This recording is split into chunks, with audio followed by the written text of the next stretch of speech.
Hello everyone, welcome to the Old Man and the Read. My name is Jerry. Today I'm going to talk about another one of my favorite writers. This is Kazuo Ishiguro. He's a British novelist and short story writer, but he was born in Nagasaki in 1954. But came to Britain in when he was about 5 years old. But he is just a sensational writer. He won the Nobel Prize in Literature in 2017, and very deservedly so. I thought he was one of those writers I was questioning why he hadn't earned it up to that point. But he wrote some really varied books, a lot of different genre, and so he never stuck to any one single style.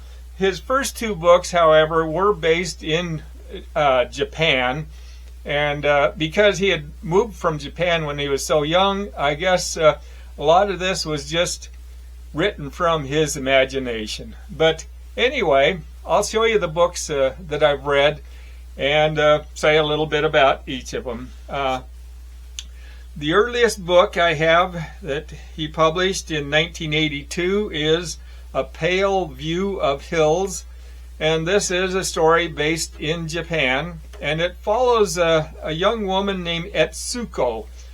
And it's told through two alternating narratives about different periods in her life.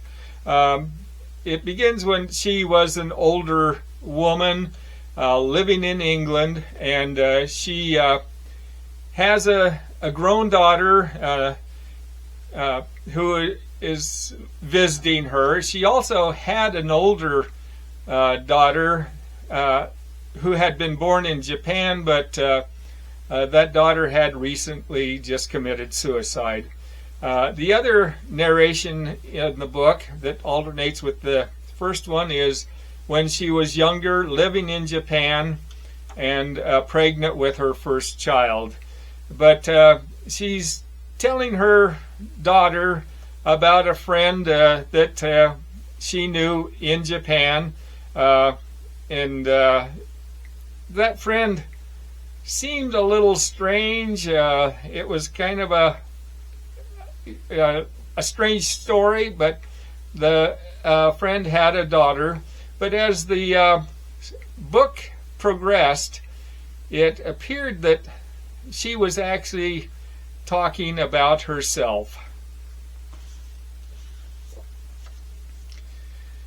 In 1986, he published An Artist of the Floating World, another book that was based in Japan, and it's about an older retired artist who's reminiscing about his life and his youth and the path his career had followed.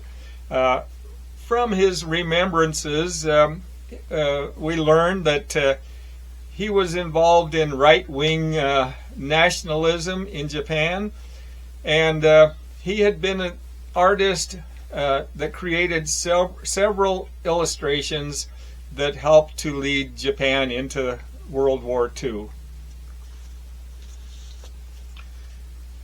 In 1989, he published The Remains of the Day, and this is very much different than the first two books that he published.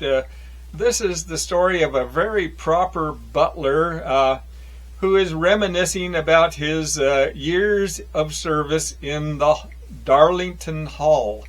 The book is written in the first person, and it's in a very dignified and proper manner, and very much took on the persona of the butler himself. In 1995, he published The Unconsoled, and this story follows a pianist who wanders about in a dream-like state through a city that he really doesn't know. And the story is written in a very surreal and mysterious manner. In the year 2000, he published When We Were Orphans, and this story takes place in the early 1900s. It's about a British boy who was living in Shanghai, but is orphaned when his parents go missing. Then he's sent back to London to live with an aunt. He eventually, when he had grown up, became a detective in London, and after many years he decided to return to Shanghai to see if he could find out what happened to his parents. In the year 2005, he published Never Let Me Go, and this is another really divergence for Ishiguro. This is the story of children who are born clones, and they're brought into existence basically just to be used as organ donors. And the story is narrated by one of the children. Her name is Kathy, and she tells about growing up in a boarding school known as Hailsham, and that's the students are all kept isolated and from the general population, and are basically taught to be very docile.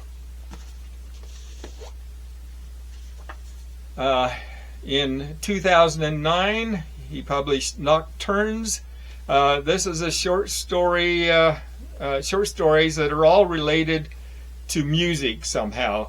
Most of the characters in the story are either aspiring musicians or has-beens, but they find themselves in some very strange circumstances. In 2015, he published The Buried Giant. This is set in the during the Dark Ages in England, and it's the tale of an elderly couple, and they're trying to recover memory, and by journeying to join their son. The narrative is passed from one speaker to another, and each of those seem to contradict the other. And the last book I have by Ishiguro is Clara and the Sun, and this is really a good example of Ishiguro's writing, where this book is written in the persona of the protagonist. And the protagonist in this book is Clara. Clara is a robot known as an artificial friend who has a very simple and naive outlook on life, and the writing in the book really reflects it. It's very simplistic and very lightweight. But the story is about Clara being bought and then taken to a household to become a friend of the daughter in the family, who is very sick and appears to have a disease that's terminal. But those are the books I've read by Ishiguro. Extremely good writer, and really wrote a whole variety of books, but just fabulous. So I'd like to thank you for watching, and hopefully I'll see you on another. Thanks.